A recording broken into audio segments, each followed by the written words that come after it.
from India. We are live from the BUDDH circuit, where a thrilling day of motorcycle racing awaits us. Just a few more moments and we'll switch to the starting straight for the MotoGP class race.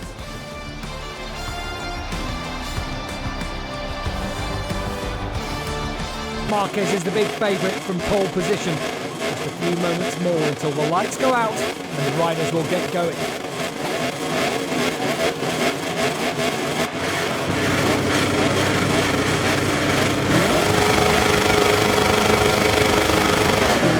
It's lights out and we are racing here in Doha, just like he did last night. Martin absolutely smashes the start from pole position. He's going to get the whole shot into turn one. Pakai trying to go around the outside, a long way around to the first corner on Brad Binder, who's up in a second place, just as he was in the sprint here last night. Pakai now trying to fight through on Binder into turn two for P2, and he's going to make it through the World Champ. Surely they touched on the exit there. Pakai comes out the better of it, up in a second. And straight onto the back of Jorge Martin as the World Champion goes straight into the lead. Both KTMs rockets again off the line. Binder's third, Miller is up into the top six. Pakai means business on the first lap of 2024. Brilliant, super aggressive by the World Champ. He backs that factory Ducati into turn six. This is aggressive. I've seen Pakai on the level of the Grand Prix for quite some time. He knew he could not let Martin get away or get into his rhythm at the front. He's so good at leading and managing the pace, isn't he, ahead of the Grand Prix? But Pakai has executed his plan A to perfection. That was brilliant a statement, wasn't it, from the reigning world champion? We're worried about Aleix Espargaro. Where would he be on the first lap? He's down in 8th place now because that's Alex Marquez going through him. So it's all going wrong on the first lap for Aprilia. Aleix Espargaro is now 8th. Maverick Vinales 13th, and we all know what Trackhouse have been up to so far. Marc Marquez has wasted little time in picking off Enea Bastianini. So Marquez on a 93, but it's strange to see the 93 on anything other than a Repsol Honda, isn't it, in MotoGP? 11 years in the Premier Class, all on the factory Honda. There he is in 4th place, having already got through on the beast. That's to Gian Antonio taking Jack Miller, who's once again made a good start and starting to go backwards. Alex Marquez through on the Australian, who's now back to 7th place. That will be 8th because they're all ahead of Aleix Espargaro, who's now 9th, with Pedro Acosta right behind him. Sensational first lap then for the world champion Pakai. He comes over the line leading lap 1 of 21 here in Qatar. Binder's going for it on the inside of Jorge Martin. He's got the slipstream.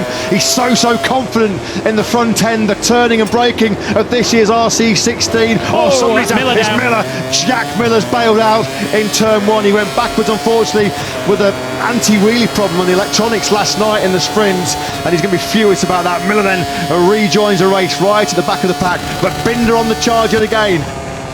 Acosta straight up the inside of the beast, and he's into the top 6. Oh, love it. Absolutely brilliant. This is unbelievable by the Moto3 and Moto2 world champion. He's 19 years of age, ladies and gentlemen. First Grand Prix MotoGP. He's signing his way through, the best in the world here. He's the only rider in the 152s at the moment, is Pedro Acosta. The pace is about a second a lap slower than we saw last night. Pakai is doing 53.1s at the front of the field, at 52.9 from Pedro Acosta. Absolutely incredible. We're already running out of superlatives, aren't we, to describe this young man. He's got until the Sachsenring to be the youngest rider to win in Premier Class history. He thought that was going to be a big ask. It might happen in the next sort of 20 minutes or so, because Pedro Acosta has just been absolutely incredible. Martin now back to into second place up the inside of Binder. That was the textbook move, wasn't it, by Martin going through turn 10. Beautifully done. Loving the work there of Martin. That was the classic move. Further back then, there's Acosta. He's going to be surely through on Alex Marquez sooner rather than later. Well, the first rider that Pedro Acosta actually passed in his MotoGP career had to be, didn't it? 8-time world champion Marc Marquez, right at the start of that hectic sprint here last night. This is going to be mouth-watering, isn't it? Very soon. If Acosta can make it through on Alex Marquez, it's the old master, isn't it? The 8 times world champion. Here he goes, wasting precious little time on the inside of Alex Marquez. He's now in a Marquez sibling sandwich, isn't he, Pedro Acosta? These are the kind of battles we were hoping would rage in 2024. Marquez, the older generation, the the senior statesman against the new young blood of Pedro Acosta, who is on the charge, smelling blood here, the shark. What's all the fuss about? I thought MotoGP was supposed to be difficult, he says, as he comes through in Alex Marquez. This is a battle that many have waited years and generations to see. Marc Marquez, the 8 times world champion, and many say the next Marc Marquez, right up behind him, Pedro Acosta in 5th. Binder still isn't done with Jorge Martin, as once again he's all over the back of the sprint winner as we come onto the start-finish straight to start lap 6.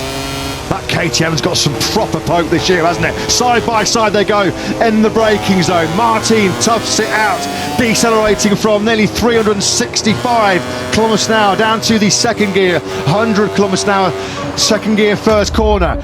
Looking a little bit further back, there's Pecco Bagnaia in the top left-hand corner of your screens. He still leads this Grand Prix after that super aggression at the start. Now here we go. This is going to be tasty. This is going to be spicy, isn't it? It's the rookie sensation Acosta versus Marc Marquez. I didn't think we'd be getting this kind of battle so early in the season. So Alex Marquez is just struggling at the moment to get away with that lead group of 5. He's got a bit of breathing space himself back to the beast. Bastianini in 7th.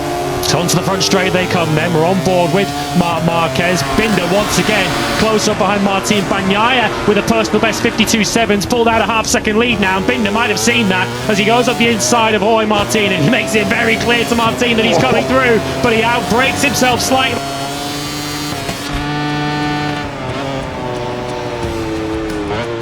A long race weekend comes to a close with the end of the MotoGP race. Let's